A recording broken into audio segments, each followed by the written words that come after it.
Hello मेरे प्यारे toppers, इस वीडियो में आप देखेंगे कि लाइट रिएक्शन क्या होती है फोटोसिंथेसिस में।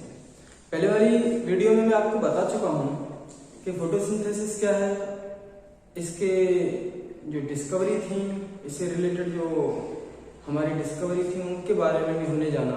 और हम इस वीडियो में जानेंगे कि लाइट रिएक्शन के अब फेज क्या है, उनके बारे में, लाइट हार्वेस्टिंग कॉम्प्लेक्स के बारे में हम इस वीडियो में देखेंगे। तो myself Shivanandan and now we will start to this video. पहली वाली है हमारी लाइट हार्वेस्टिंग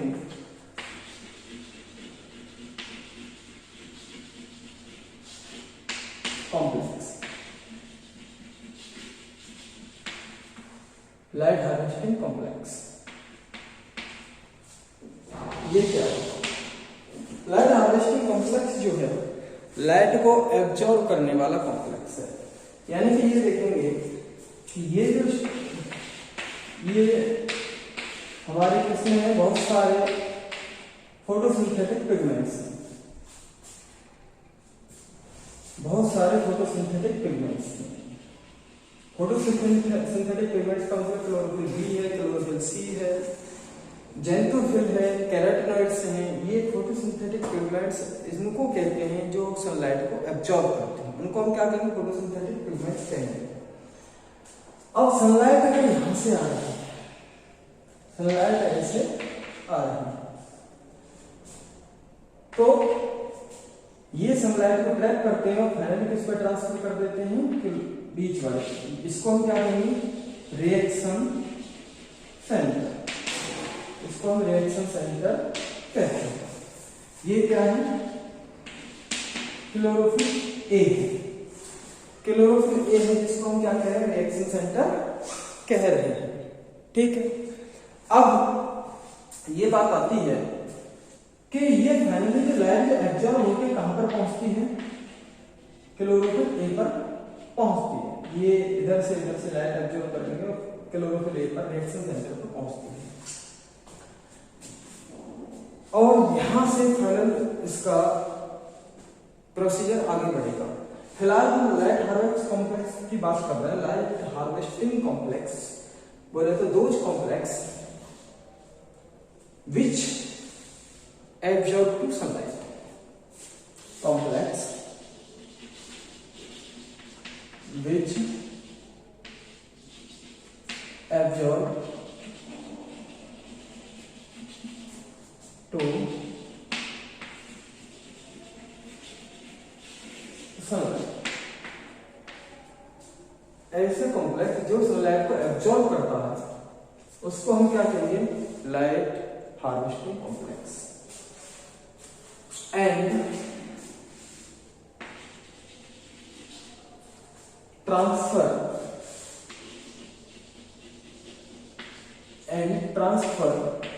टू, किसको ट्रांसफर कर देता है? Reaction centre. रिएक्शन सेंटर को ये ट्रांसफर कर देगा। अब रिएक्शन सेंटर हमारा कौन सा? क्लोरोफिल ए का है। और बाकी जो आसपास के जो फोटोसिंथेटिक पिगमेंट्स हैं वो कौन से हैं? वो किसके हैं? Chlorophyll B, chlorophyll C, xanthophyll, carotenoids etc. वो है।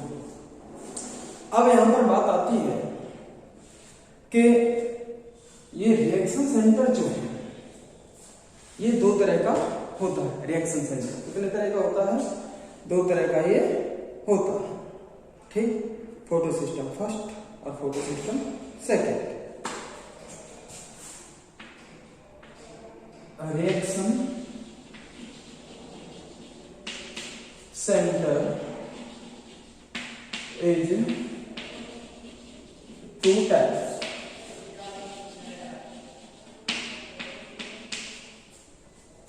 पहला वाला कौन सा है? फोटो सिस्टम फर्स्ट,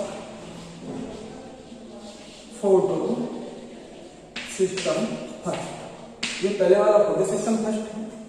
भाई रिएक्शन सेंटर दो तरह का होता है। पहले वाला फोटो सिस्टम फर्स्ट और सेकंड वाला जो होता है तो उसका उसका नाम दे दीजिए सीधा फोटो सिस्टम सेकेंड।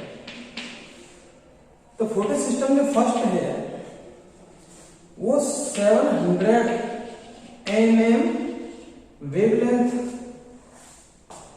लाइट की वेवलेंथ को एब्जॉर्ब करता है फोटो सिस्टम फर्स्ट। और फोटो सिस्टम सेकेंड जो है 600 nm वेवलेंथ ऑफ लाइट को एब्जॉर्ब करता है। लाइट की जो वेवलेंथ होती है फोटो सिस्टम सेकेंड 680 नैनोमीटर की लाइट को ऑब्जर्व करेगा, वेवलेंथ को ऑब्जर्व करेगा।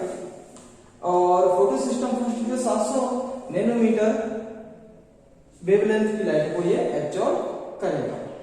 ठीक है, तो ये हमारे फोटो सिस्टम फर्स्ट है, फोटो सिस्टम सेकंड। अब बात आती है यार उल्टा पैदा हुआ था क्या कोई साइंटिस्ट जो उल्टा चला, पहला 700 सेकंड से उससे नीचे वाला। अरे भाई इस हिसाब से इसकी डिस्कवरी नहीं हुई। सबसे पहले जो डिस्कवरी इसकी हुई थी, इसकी डिस्कवरी हुई ही नहीं थी। जब इसकी पहले डिस्कवरी हुई थी तो उसका नाम क्या रख दिया, फोटो सिस्टम फर्स्ट। और उसके बाद इसकी डिस्कवरी हुई है इसलिए इसका नाम क्या रख दिया, फोटो सिस्टम सेकंड। ठीक है, अब बात आती है कि इनके रिएक्शंस की, कैसे रिएक्शन होती है और आगे यहां से प्रोसेस कैसे बढ़ती है उसके बारे में हम बात करते हैं। ये जो फोटो सिस्टम जो है ये कहां पर प्रेजेंट होते हैं बता सकते हो आप? फोटो सिस्टम कहां पर प्रेजेंट होते हैं? Thylakoid membrane. Photosystems are present in membrane of thylakoid. Thylakoid जो है कॉइन जैसा स्ट्रक्चर था। देखिए ये वाली कहानी हमारी,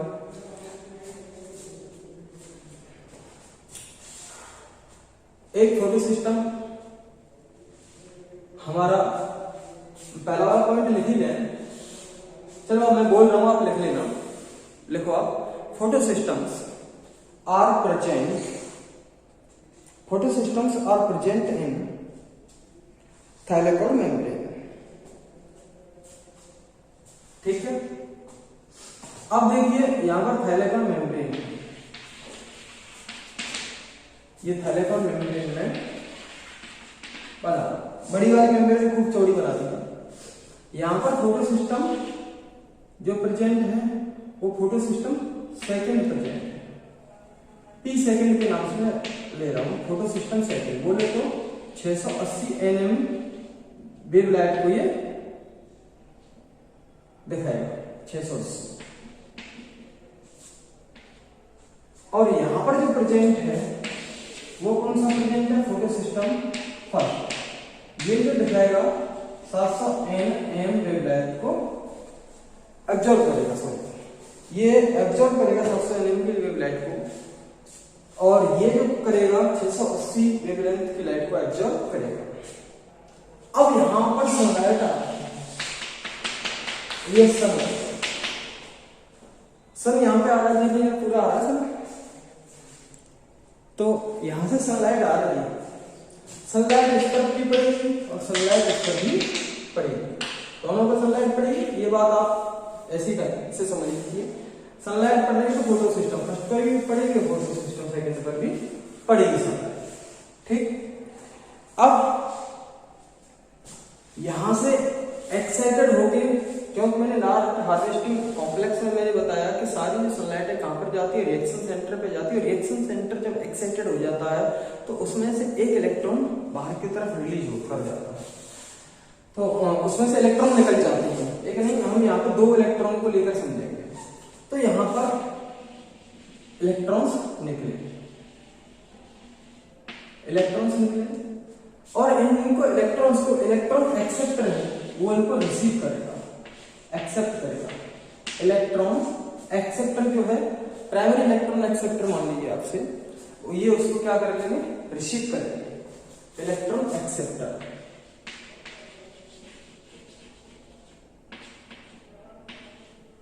इलेक्ट्रॉन एक्सेप्टर से रिसीव कर लेंगे, यहां से निकलेगी। इससे कहानी ये भी तो होगी, यहां से इलेक्ट्रॉन निकलेंगे और इनको भी इलेक्ट्रॉन को भी इलेक्ट्रॉन एक्सेप्टर इनको रिसीव करेगा। इस वाले को भी, इस वाले इलेक्ट्रॉन को भी इलेक्ट्रॉन एक्सेप्टर रिसीव करेगा और दूसरे वाले को भी इलेक्ट्रॉन एक्सेप्टर रिसीव करेगा। अब इलेक्ट्रॉन यहां से निकल गए, क्यों निकले? क्योंकि यहां से सनलाइट पड़ी और इलेक्ट्रॉन एक्साइटेड हो गए, निकल गए। ठीक, अब बात आती है कि यहां पर प्रेजेंट होता है बहुत सारे साइटोक्रोम बी है, साइटोक्रोम सी है, साइटोक्रोम ए है, ऐसे साइटोक्रोम्स प्रेजेंट होते हैं। तो हम सबको एक मान लेते हैं इलेक्ट्रॉन ट्रांसपोर्ट सिस्टम, जो इलेक्ट्रॉन को ट्रांसफर करता है। Electron transport system,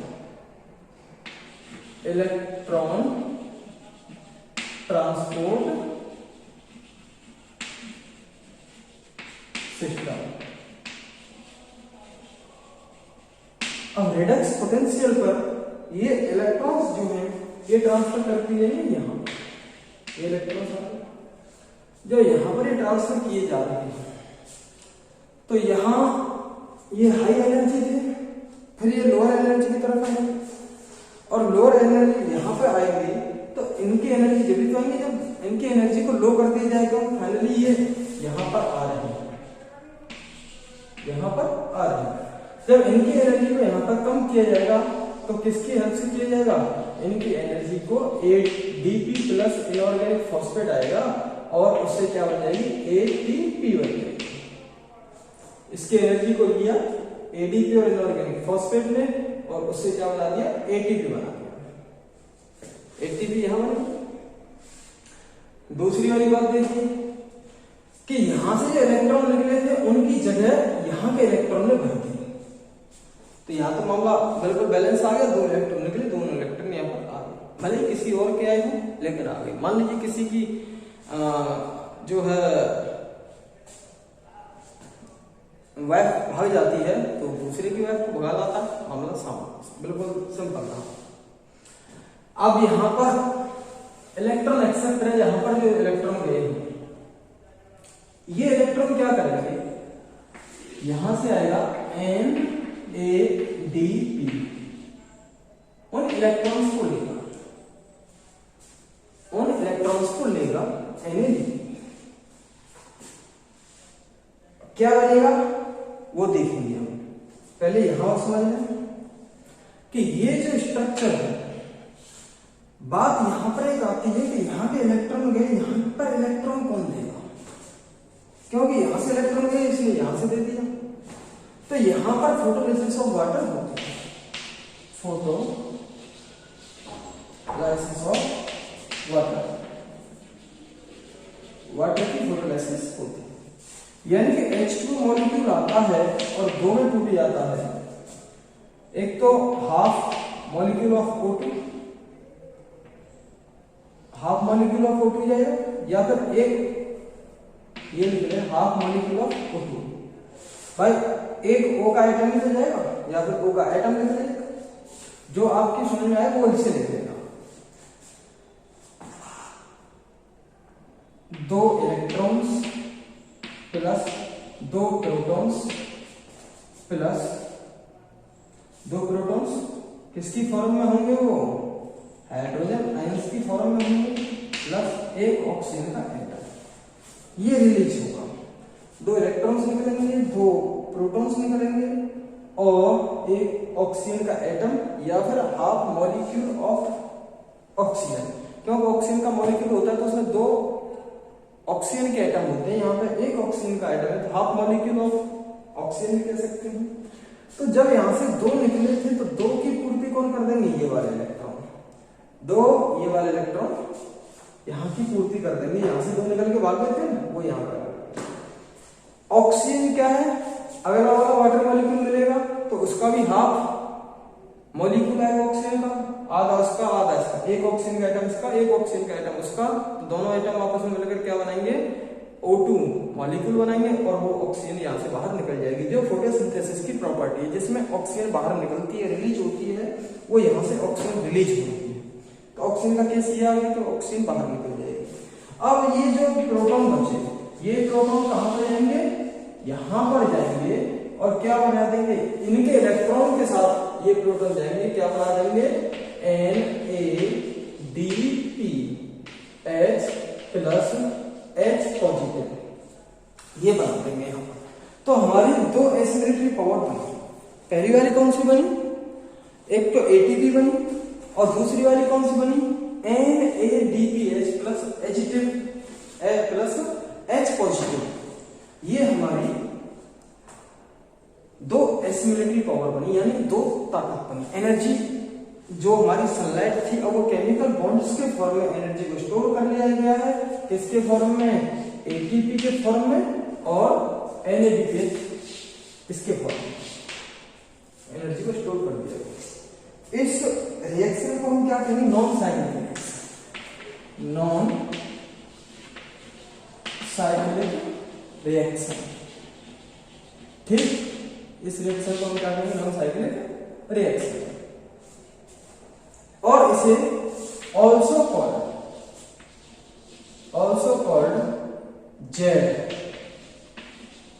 Z scheme भी हम इसे कहते हैं, क्योंकि ये और ये जेड जैसा स्ट्रक्चर बन रहा है। अगर आप इधर से देखोगे तो जेड जैसा स्ट्रक्चर बन रहा है, इसलिए इसे जेड स्कीम भी कहते हैं।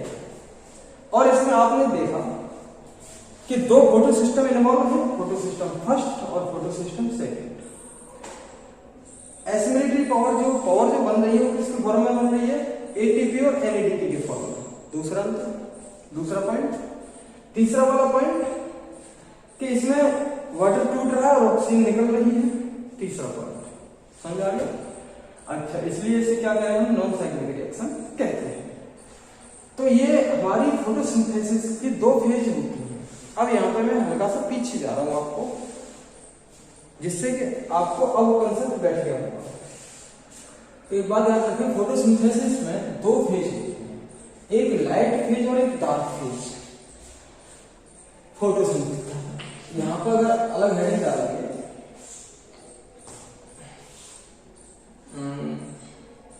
चलो मैं यहां पर बता देता हूं। सबसे पहले ये कंसेप्ट समझने के बाद आप सबसे पहले जो हेडिंग डालेंगे लाइट हार्वेस्टिंग कॉम्प्लेक्स के बाद जो हेडिंग मिलेगी वो डलेगी फ्यूजन ऑफ फोटोसिंथेसिस।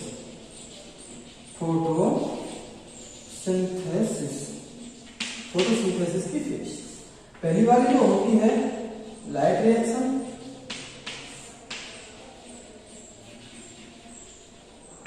और दूसरी वाली जो होती है बी वाली डार्क रिएक्शन। लाइट रिएक्शन और डार्क रिएक्शन। लाइट रिएक्शन जो होती है,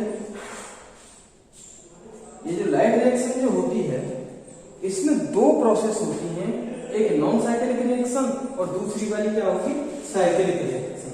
तो नॉन साइक्लिक रिएक्शन हमने यहाँ समझ ली है और अब हम समझने जा रहे हैं साइक्लिक रिएक्शन। तो आपको बिल्कुल कंफर्म हो गया होगा, क्लियर हो गया होगा आपके दिमाग में कि फोटोसिंथेसिस में दो फेज होती है, लाइट रिएक्शन और डार्क रिएक्शन। लाइट रिएक्शन की जो लाइट रिएक्शन उसे कहते हैं ये प्रेजेंस ऑफ सनलाइट, सनलाइट की प्रेजेंस में लाइट रिएक्शन होती है। बिना सनलाइट के यहाँ सनलाइट बंद कर देंगे तो ये प्रोसेस यहाँ पर बंद हो जाएगी। डार्क रिएक्शन ये होती है इंडिपेंडेंट ऑफ सनलाइट, यहाँ पर एब्सेंस ऑफ सनलाइट नहीं करेंगे। एब्सेंस ऑफ सनलाइट नहीं कर सकते क्योंकि ऐसा नहीं कि रात के टाइम में। ये डार्क रिएक्शन का मतलब है कि सनलाइट से इंडिपेंडेंट है, सनलाइट है तब भी होगी, सनलाइट नहीं है तब भी होगी डार्क रिएक्शन। और लाइट रिएक्शन सिर्फ जब भी होगी जब सनलाइट है। ठीक, अब नॉन साइक्लिक रिएक्शन को आपने समझ लिया, तो ये हमारी नॉन साइक्लिक रिएक्शन है। अब हम यहाँ पर समझने जा रहे हैं अगली जो रिएक्शन है, अगली जो प्रोसेस है उसको हम क्या कहेंगे, साइक्लिक रिएक्शन। इसको हम देखने जा रहे हैं।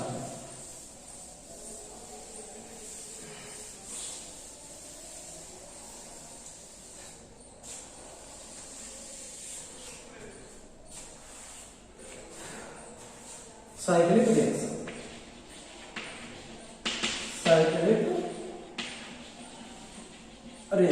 साइक्लिक रिएक्शन कैसी रिएक्शन होती है, इसमें सिर्फ एक ही फोटोसिंथेसिस पार्टिसिपेट, एक ही फोटोसिस्टम पार्टिसिपेट करता है जिसका नाम है फोटोसिस्टम फर्स्ट। 700 mm वाला। यहां से इलेक्ट्रॉन निकलेंगे, इलेक्ट्रॉन एक्सेप्टर पर उसे रिसीव कर लिया जाएगा। इलेक्ट्रॉन निकल रहे हैं, इलेक्ट्रॉन एक्सेप्टर पर उसे रिसीव कर लिया जाएगा। फिर यहां पर जो होता है उसे हम क्या कहते हैं भैया, इलेक्ट्रॉन ट्रांसपोर्ट सिस्टम। ETS।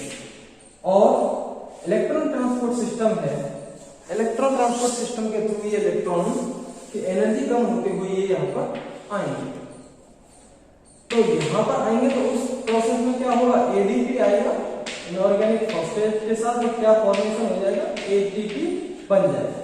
और फिर ये जो यहाँ पर इलेक्ट्रॉन ट्रांसपोर्ट सिस्टम कई तरह के होते हैं, साइटोक्रोम A है, साइटोक्रोम B है, C है, A है साइटोक्रोम, और अलग तरह के कुछ चैनल्स यहाँ पर होते हैं। कहने का मतलब ये है कि ये वापस यहाँ पर ATP फॉर्म करके अब जिस गुस्सा में यहाँ से गया था, कुछ होते हैं ना कि मान लीजिए परिवार में कोई झगड़ा हुआ, बच्चे को गुस्सा आ गया, टेंशन में कब जा रहा हूं, निकल गया घर से, अब नहीं आऊंगा यहाँ से, तो रोज रोज का टेंशन, निकल के चला गया। और दोपहर तक इधर उधर घूमा, पता चला यार घर तो घर ही होता है, चलो चल रहा है, कोई दिक्कत नहीं, तो वापस वो शाम को घर पे आ जाता है। गुस्से में गया था और जब गुस्सा ठंडी हुई तो वापस आ गया। ऐसे ही जब इस पर यहाँ पर सनलाइट पड़ी, यहाँ पर सनलाइट पड़ रही है, तो ये हाईली एक्साइटेड होकर इलेक्ट्रॉन्स गए, और जैसे इलेक्ट्रॉन्स की एनर्जी को इसने रिसीव कर लिया, तो इलेक्ट्रॉन्स जो है, ये इलेक्ट्रॉन्स वापस यहीं पर आ जाएंगे, जहां से इलेक्ट्रॉन चले वहीं पर वापस आ जाएंगे। इसलिए इसको नाम क्या दिया गया है, साइक्लिक रिएक्शन। ये सेकंड रिएक्शन है इसकी, लाइट रिएक्शन की सेकंड रिएक्शन। ठीक, तो यहाँ पर ये प्रोसेस हमारी हो चुकी है, साइक्लिक रिएक्शन हमारी यहाँ पर हो चुकी है। एक बात याद रखना, दोनों में क्या बात थी, दोनों में डिफरेंस क्या है? फोटोसिंथेसिस, ये जो है लाइट रिएक्शन की दोनों रिएक्शन, साइक्लिक रिएक्शन और नॉन साइक्लिक रिएक्शन, इनमें दोनों में डिफरेंस क्या है? पहला वाला डिफरेंस, इसमें only one photo system participate, in non cyclic reaction 2 photo system participate. Non cyclic में 2 फोटो सिस्टम काम कर रहे हैं। स्प्लिटिंग ऑफ वाटर जो टूट रहा था, photolysis of water occurs in non cyclic reaction, but it is absent in cyclic reaction. Electrons come back, जहां से गए वहीं पे वापस आ गए, लेकिन नॉन साइक्लिक रिएक्शन में electrons comes back, electrons do not come back again at the place of origin, जहां पर वो गए थे वहां पर वो वापस नहीं आए। और नॉन साइक्लिक रिएक्शन में जो पावर जो बनती है ATP और NADPH प्लस H पॉजिटिव बनता है, लेकिन यहां पर जो पावर बन रही है वो ओनली ATP की फॉर्म में बन रही है। तो ये हमारे कुछ डिफरेंसेस हैं साइक्लिक रिएक्शन और नॉन साइक्लिक रिएक्शन। ठीक है, अब हम देखेंगे थोड़ी लास्ट जो इस वीडियो का जो टॉपिक आ रहा है आपके पास, वो हमारा कौन सा है, केमियोस्मोटिक हाइपोथेसिस। केमियोस्मोटिक हाइपोथेसिस।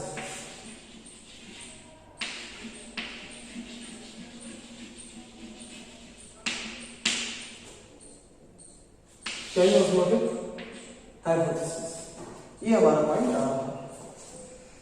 अब देखिए केमियोस्मोटिक हाइपोथेसिस का मतलब क्या होता है, ये देखते हैं। ये थाइलेकोइड मेम्ब्रेन है, थाइलेकोइड है ये, और जो आसपास की जो लेयर बनाई है इसे हम क्या कहेंगे, थाइलेकोइड मेम्ब्रेन। थाइलेकोइड मेम्ब्रेन ये है। अब थाइलेकोइड आपको तो पता ही कहां पर प्रेजेंट होता है, कहां पर प्रेजेंट होता है थाइलेकोइड, क्लोरोप्लास्ट में प्रेजेंट होते हैं, स्ट्रोमा। अब वाटर जो टूट रहा है, वाटर मॉलिक्यूल जो टूट रहे हैं, वो रिएक्शन जो हो रही थी कहां पे हो रही थी, यहीं पे तो हो रही थी। तो वाटर जो टूटेगा यहां पे ही तो टूटेगा, किसमें टूट रहा था वाटर मॉलिक्यूल, इसमें ही तो टूटा। तो 2 electron plus 2 proton plus oxygen, इसमें तो वाटर टूट रहा था। अब इलेक्ट्रॉन यहां पर क्या प्रेजेंट था, फोटो सिस्टम सेकंड। तो ये इलेक्ट्रॉन्स तो जो है कहां पर चले गए, फोटो सिस्टम सेकंड में चले गए इलेक्ट्रॉन्स। यहाँ पर फोटो सिस्टम सेकंड प्रेजेंट था, और यहाँ पर कौन सा प्रेजेंट था, फोटो सिस्टम इसकी मेम्ब्रेन में फर्स्ट। मैंने अभी बताया था नॉन साइक्लिक रिएक्शन में फोटो सिस्टम फर्स्ट यहाँ पर प्रेजेंट है, फोटो सिस्टम सेकंड यहाँ पर प्रेजेंट है। अब इसके इलेक्ट्रॉन यहाँ पर चले गए, यहाँ से इलेक्ट्रॉन्स कैरी कर रहे हैं, और इसके इलेक्ट्रॉन्स कहां पर चले गए, यहाँ। अब फोटो सिस्टम फर्स्ट के इलेक्ट्रॉन्स निकले थे वो यहां पर आ जाएंगे। जब वो यहां पर आ जाए, अच्छा ये हाइड्रोजन जो है यानी कि सॉरी प्रोटॉन, ये प्रोटॉन कैरियर के यहां पर ये लास्ट में प्रेजेंट होता है बाहर की तरफ, मेम्ब्रेन के आउटर साइड में कौन प्रेजेंट होता है, इसका इलेक्ट्रॉन एक्सेप्टर। तो ये जो हाइड्रोजन है ये यहां पर चले जाएंगे, इलेक्ट्रॉन एक्सेप्टर पर चले जाएंगे। जब ये इलेक्ट्रॉन एक्सेप्टर पर चले जाएंगे तो इलेक्ट्रॉन एक्सेप्टर क्या करेगा, इनको बाहर की तरफ निकाल देगा। हाइड्रोजन, ये जो है हाइड्रोजन आयंस या फिर पॉजिटिव आयंस, इनको बाहर की तरफ ये निकाल देगा। कौन, इलेक्ट्रॉन एक्सेप्टर किसका जो है, जो रिएक्शन आगे जो होता है इलेक्ट्रॉन एक्सेप्टर के बाद फोटो सिस्टम फर्स्ट का, ये इलेक्ट्रॉन एक्सेप्टर इनको बाहर निकाल देगा। अब इनकी कॉन्सेंट्रेशन बाहर ज्यादा बढ़ने लगेगी और हमारे इलेक्ट्रॉन्स यहीं पे अंदर ही रहेंगे। इलेक्ट्रॉन्स जो है यहां से आए, इसके इलेक्ट्रॉन्स हमारे 2 इलेक्ट्रॉन्स अंदर ही रहेंगे। जब इलेक्ट्रॉन्स की कॉन्सेंट्रेशन अंदर बढ़ने लगेगी, बाहर जो है हाइड्रोजन, ऐसे मैं कह सकता हूं हाइड्रोजन आयंस और हाइड्रोजन आयंस, जब बाहरी हाइड्रोजन आयंस इनकी कॉन्सेंट्रेशन बढ़ने लगेगी तो एक होता है साइटोक्रोम बी एंड एफ, ये भी प्रोटॉन कैरियर है। ये क्या करेगा, यहां से ये साइटोक्रोम बी एंड एफ है, cytochrome B and F, cytochrome B and F क्या करेगा, ये हाइड्रोजन को यहां की तरफ धकेल देगा। तो ये यहाँ के की कॉन्सेंट्रेशन ज्यादा है और यहाँ पर कॉन्सेंट्रेशन ज्यादा, यहाँ पर कम है, तो हाइड्रोजन को सारे को यहाँ अंदर की तरफ ढकेल देगा। अब हाइड्रोजन की कॉन्सेंट्रेशन जो है थैलेकॉइड मेम्ब्रेन के अंदर बढ़ने लगी, थैलेकॉइड के अंदर बढ़ने लगी। थैलेकॉइड के अंदर वाले हिस्से को हम क्या कहते हैं, ल्यूमेन कहते हैं। थैलेकॉइड के अंदर वाले हिस्से को हम क्या कहेंगे, ल्यूमेन कहते हैं। यहाँ पर है ये जो है पॉजिटिव आयंस की कॉन्सेंट्रेशन बहुत ज्यादा बढ़ने लगी, ठीक, क्योंकि ये बार बार यहाँ पर ला रहा है, बार बार ये वाटर टूट रहा है, बार बार यहाँ से प्रोटॉन्स बाहर जा रहे हैं और ये साइटोक्रोम बी एफ बार बार प्रोटॉन्स को अंदर ला रहा है। चलो ये क्यों अंदर ला रहा है, एक बात ये कि जब यहाँ पर नेगेटिव आयंस की कॉन्सेंट्रेशन बढ़ने लगेगी, इलेक्ट्रॉन्स बढ़ने लगेंगे, तो अपने आप पॉजिटिव नेगेटिव की तरफ खिंचता है।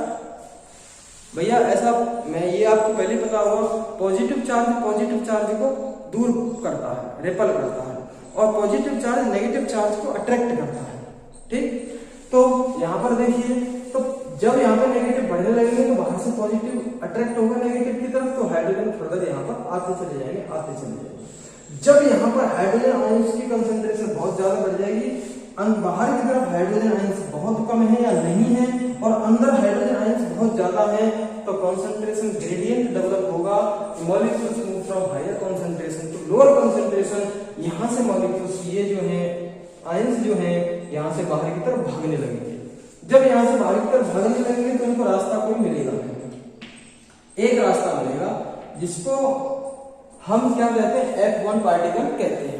तो ये अंदर वाला जो हिस्सा होता है इसको क्या कहेंगे, इस कंपोनेंट को F0, और ये जो कंपोनेंट जो बाहर की तरफ निकल रहा है इस कंपोनेंट को हम क्या कहेंगे, F1। इस पूरे को F1 पार्टिकल का भी नॉर्मल नाम देते हैं, ऑक्सीसोम्स का भी नॉर्मल नाम दे देते हैं इनको। तो यहां से हाइड्रोजन आयंस बाहर की तरफ भागने लगे और यहाँ पर इसके क्या होता है, एक एंजाइम होता है जिसका नाम क्या है, यहाँ पर जो एंजाइम होता है क्या नाम है, ATPase एंजाइम होता है। जब ये यहाँ से बाहर भागने लगेंगे तो इसकी एनर्जी को और इस एंजाइम्स की हेल्प से ADP